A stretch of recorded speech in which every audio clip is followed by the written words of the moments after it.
हाथ में बड़ा सा डंडा लिए गाड़ियों की दुर्गत बनाने में मसरूफ़ ये शख्स जो आप अपनी स्क्रीन पर देख रहे हैं, ये कौन है और ये ऐसा क्यों कर रहा है? ये शख्स कभी नाचता और कभी लोगों की खड़ी हुई गाड़ियों पर डंडे बरसाता। इसे देखकर ऐसा लगता है कि जैसे ये सब करने के लिए इसे किसी ने कोई स्पेशल ऑर्डर्स दिए हों। और ये क्या, पुलिस का एक आला अफसर इसे गले लगाते हुए शाबाशी भी दे रहा है। ट्राउज़र शर्ट पहने बड़ी बड़ी मूंछों वाला ये शख्स कोई और नहीं बल्कि सानिया मॉडल टाउन का मशहूर किरदार गुल्लू भट्ट है।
तो मुझे उम्मीद है कि आप इस वीडियो को देखने के साथ साथ इसको लाइक ज़रूर करेंगे और हमारे चैनल को भी सब्सक्राइब करेंगे। इससे हमारी हौसला अफजाई होगी और हम मज़ीद डॉक्यूमेंट्रीज़ आपके लिए बना सकेंगे। इस वाक़े के बैकग्राउंड को समझते हैं। 16 जून 2014 को पाकिस्तान अवामी तहरीक के बानी मोहम्मद ताहिरुल कादरी ने हुकूमत को संजीदा नताइज की वार्निंग दी कि 23 जून 2014 को उनकी वतन वापसी पर अगर उनके साथ कुछ हुआ तो इसकी ज़िम्मेदार मौजूदा हुकूमत होगी। कुछ अरसे से कादरी मुख्तलिफ सियासी जमातों की हमायत हासिल कर रहे थे ताकि नवाज शरीफ एडमिनिस्ट्रेशन के खिलाफ एक बड़ा इत्तेहाद बनाया जा सके। ताहिरुल कादरी ने पाकिस्तान मुस्लिम लीग क्यू के प्रेसिडेंट चौधरी शुजात हुसैन और अवामी मुस्लिम लीग के चीफ शेख रशीद साहब जैसे लीडरों की हमायत हासिल कर ली ताकि हुकूमत के खिलाफ एक ग्रैंड एलिगेंस बनाया जा सके। 17 जून 2014 को लगभग रात के 1 बजे पुलिस के एंटी इंक्रोचमेंट स्क्वाड ने ऑपरेशन का आगाज़ किया। इस ऑपरेशन में मिनाजुल कुरान इंटरनेशनल के दफातर और बानिए पीएटी के रिहाइशगाह के आगे से बैरियर्स हटाने थे जो उनके मुताबिक गैर कानूनी थे। रेड का वक्त बिल्कुल गलत था। पीएटी के वर्कर्स का कहना था ये बैरियर्स बिल्कुल कानूनी हैं, जो कि 4 साल पहले ताहिरुल कादरी साहब के घर और दफ्तर को बचाने के लिए लगाए गए। लेकिन फिर भी पुलिस ने अपना ऑपरेशन जारी रखा और बुलडोजर के जरिए बैरियर्स को गिराने लगे। पीएटी वर्कर्स और एक्टिविस्ट ने पुलिस के ना रुकने पर एक प्रोटेस्ट उनके खिलाफ शुरू कर दिया। पाकिस्तान की सिविल सोसाइटी का ये शदीद इसरार था कि ये पूरा मंसूबा एक्स हुकूमती अफसरान ने बनाया था, लेकिन डॉक्टर ताहिरुल कादरी और उनकी पार्टी ने इस दावे को रद्द कर दिया। साथ ही लिबरल सियासी पार्टियों ने इस बात पर जोर दिया कि ये पूरा मंसूबा लंदन में ड्राफ्ट किया गया, जिसे कभी कभी लंदन प्लान भी कहा जाता है। इस प्रोटेस्ट के बाद पुलिस कुछ वक्त तक पीछे हट गई, लेकिन सुबह के 5 बजे ज्यादा फोर्स के साथ दोबारा आई और दोबारा से बैरियर्स हटाने की कोशिश शुरू कर दी। इस दौरान पीएटी वर्कर्स ने भी हजूम को इकट्ठा कर लिया और मुकामी मीडिया को भी बुलवा लिया। एहतजाजियों ने बैरियर्स हटाने के जवाब में पत्थर बरसाने शुरू कर दिए और इस तशद्दुद भरे मुकाबले ने पुलिस को एक दफ़ा फिर से पीछे हटने पर मजबूर कर दिया। इस तमाम जद्दोजहद के दौरान रिपोर्टर्स और जर्नलिस्ट ने नेशनल न्यूज़ चैनल्स पर लाइव ब्रॉडकास्ट में इस मंजर को दिखाया। एहतजाजियों के इस खतरनाक एहतजाज को देखते हुए डीसीओ मोहम्मद उस्मान और डीआईजी ऑपरेशंस राना जब्बार ने पीएटी के जनरल सेक्रेटरी खुरम नवाज गंडापुर और chief security officer Altaf Shah से मुज़ाकरात शुरू की। अल्ताफ शाह ने इस बात पर दबाव डाला कि वो और उनके पार्टी वर्कर्स पुलिस को इन बैरियर्स को हटाने नहीं देंगे। सीसीपीओ चौधरी शफीक अहमद ने बताया कि पुलिस और पीएटी वर्कर्स के दरमियान 2 दफ़ा मुज़ाकरात हुई, जिसमें उनसे कहा गया कि वो बैरियर्स को खुद हटा लें। जब मुज़ाकरात नाकाम हो गई तो पुलिस तीसरी दफ़ा 9:30 बजे 100 स्ट्रॉन्ग स्क्वाड के साथ वापस आ गई और बैरियर्स को फोर्सफुली हटाने की कोशिश की, लेकिन इस बार भी उन्हें शदीद इंतकामी कार्रवाई का सामना करना पड़ा। पुलिस चौथी दफ़ा 11:20 पर वापस आई। इस बार पुलिस को 7 से 8 एसपीज ने लीड किया। कुछ ने सीधा भीड़ पर फायरिंग की और कुछ ने मुख्तलिफ टेक्निक्स आजमाई ताकि भीड़ को डिसअपीयर किया जा सके। पुलिस ने जब भीड़ पर सीधा फायरिंग की तो इसमें 8 एहतजाजी, जिसमें 2 खवातीन शामिल थी और इसमें एक खवातीन जो कि प्रेग्नेंट थी, मौके पर ही मर गए और लगभग 80 के करीब एहतजाजी जख्मी हो गए। इस तमाम वाक़े के दरमियान मीडिया के कैमरों ने एक अनजान आदमी को गाड़ियों पर डंडे बरसाते हुए देखा। इस शख्स की बाद में तस्दीक हुई। ये शख्स कोई और नहीं बल्कि गुल्लू भट्ट था। गुल्लू भट्ट पाकिस्तान मुस्लिम लीग नून का एक एक्टिविस्ट था। भट्ट ने एक बड़ा सा डंडा उठाया जिसे उसने गाड़ियों को तोड़ने के लिए इस्तेमाल किया।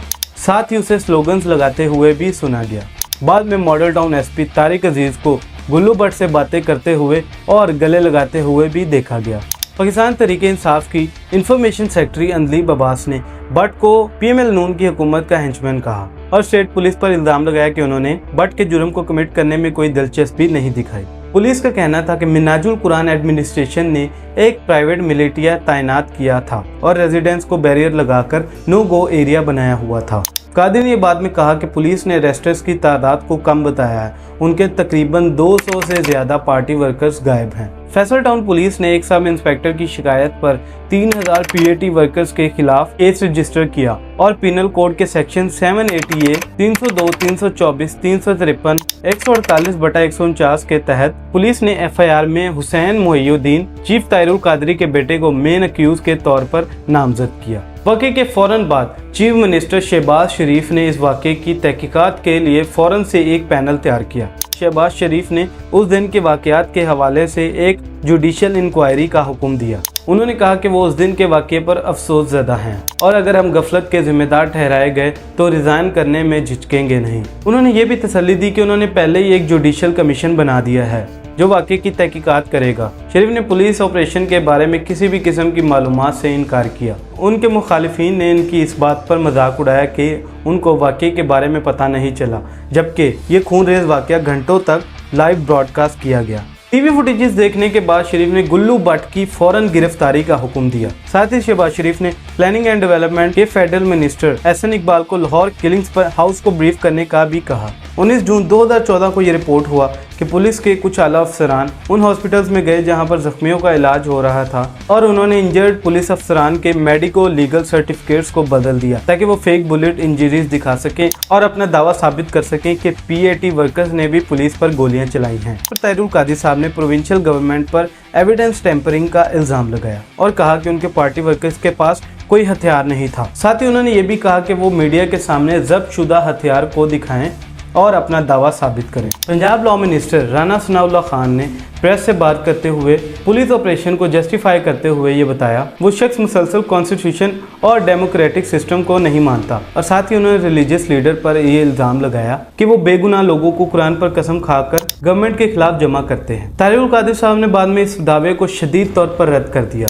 और जस्टिफिकेशन को मज़ाक़ा खेज करार दिया। राना सनाउल्लाह ने ऑपरेशन को ये कहकर भी जस्टिफाई किया कि पुलिस को मिनाजुल कुरान के दफातर में से कुछ आर्म्ड लोग और हथियार मिले हैं। 21 जून 2014 को लाहौर में पीएमएलएन के सेंट्रल सेक्रेटेरिएट में एक प्रेस कॉन्फ्रेंस में पंजाब चीफ मिनिस्टर ने कहा कि उन्होंने पंजाब लॉ मिनिस्टर और पार्लियामेंट्री अफेयर्स राना सनाउल्लाह खान, जो 29 मई 2015 को पंजाब गवर्नमेंट ने दोबारा बहाल कर दिया, और principal secretary to chief minister doctor Tauqeer Shah को उनकी पोस्ट से हटा दिया ताकि वाकये की फेयर और ट्रांसपेरेंट इन्वेस्टिगेशन को यकीनी बनाया जा सके। वाकये के बाद अपोजिशन की बड़ी पार्टी पाकिस्तान तहरीक-ए-इंसाफ और पाकिस्तान मुस्लिम लीग क्यू ने प्रोटेस्ट में पंजाब असेंबली का बाइकआउट कर दिया। ह्यूमन राइट वॉच ने पुलिस के लिथल फोर्स को शदीद तौर पर कंडेम किया और मुकम्मल इन्वेस्टिगेशन का मुतालबा किया, और ये कहा पाकिस्तान अथॉरिटीज को ये वाज़ेह करना पड़ेगा कि पुलिस ऑफिसर्स ने प्रोटेस्टर्स पर डायरेक्ट लाइव एम्यूनेशन फायर क्यों किए। ब्रैड एडम्स, जो कि एशिया के डायरेक्टर ह्यूमन राइट्स हैं, उन्होंने कहा